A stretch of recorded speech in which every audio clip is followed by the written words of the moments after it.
So as you might have seen, it's a typical June day on Skye. Everywhere else is basking in 20-degree heat, and we've got about 10 degrees and quite heavy rain showers and 20-30 mile an hour winds, which is nice. Now I'm hoping we're going to go down to a bay just down on the Slate Peninsula, down on the south of Skye, and there's a high tide, bit of wind, hopefully a bit of cloud, not too much rain, and we'll see what we get.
So here we are at a windy Tarskavaig Bay. Now as you can see, the main bay isn't that interesting for foreground, especially as the tide is still a little way out.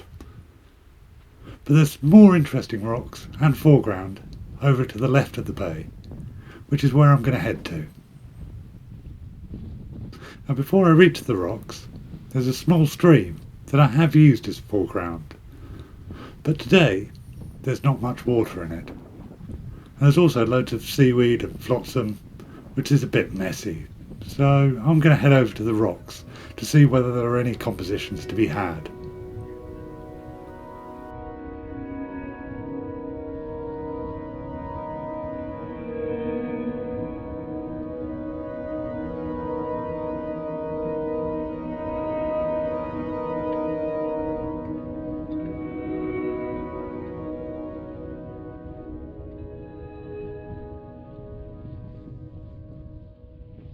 Now I can get quite a good composition from up on top of the rocks, with some nice textures and a curve of rocks in the foreground.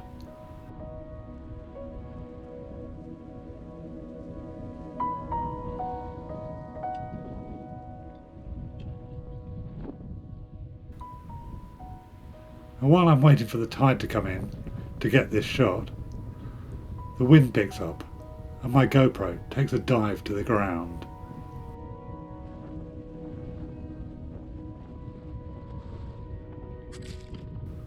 Note to self, don't leave the camera unattended on a tripod today, unless it's well weighed down.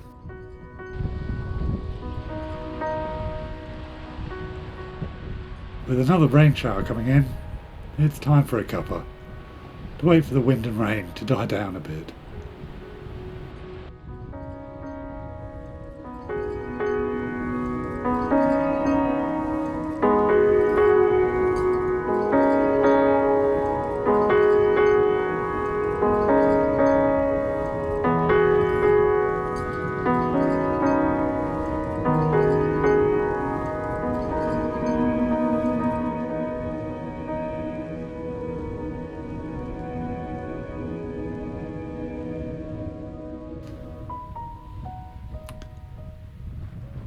Nearby, I find another rocky foreground, but like the previous shot, it only really works in black and white.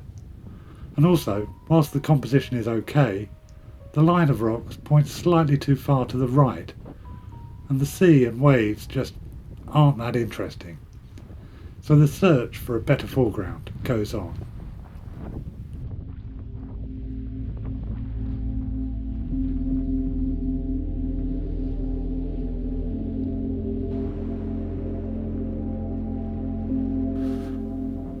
Now this is much more promising.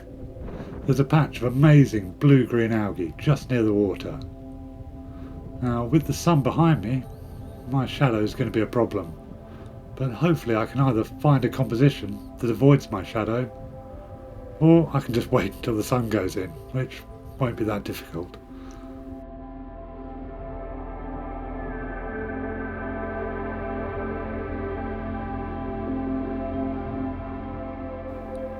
Now, the dry algae is quite white, but as the tide is rising, the algae will get more colourful as it gets wet. So now I need to find a composition that will work with the incoming tide and the waves.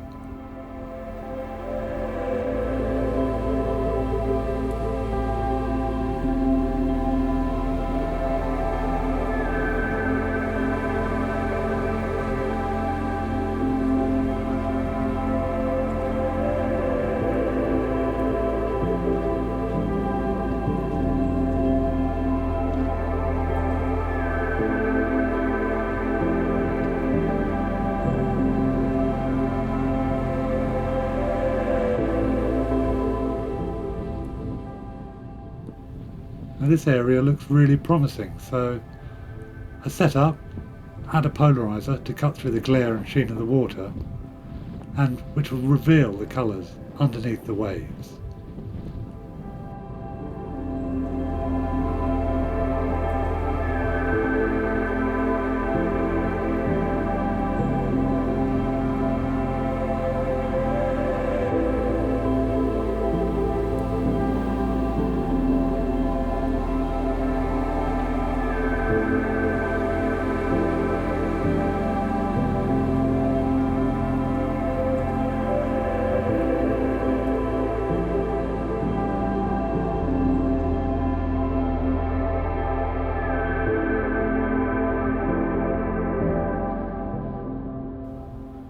I also use a 2-stop ND grad to darken the sky.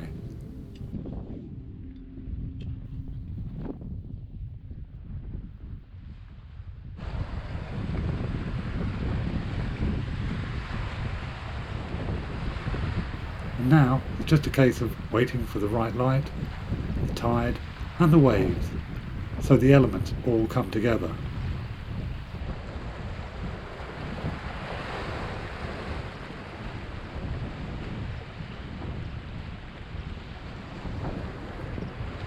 Now as the water rises, I do have to adjust my position.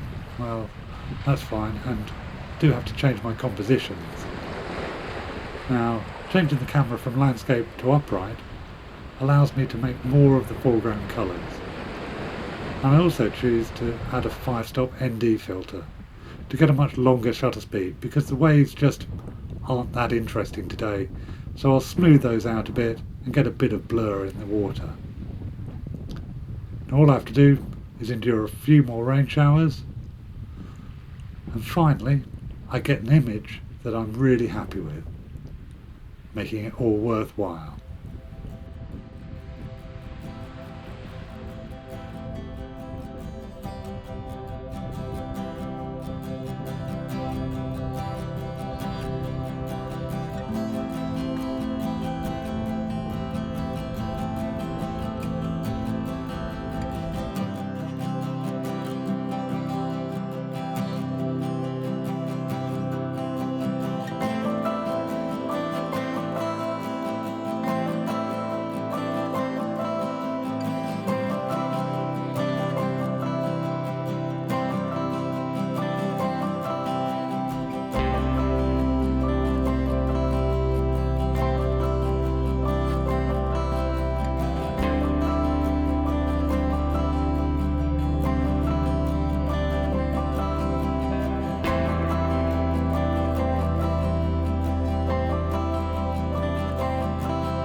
Well, here we are back in the car, out of the wind and the rain, although it's not raining at the moment, but give it time. This is Skye. It will always rain again. So hopefully you've enjoyed the video and you found it really informative. And if you've liked this, then like and subscribe to the channel, and join me next time when I might be on Skye or maybe on the mainland. Take care and see you later.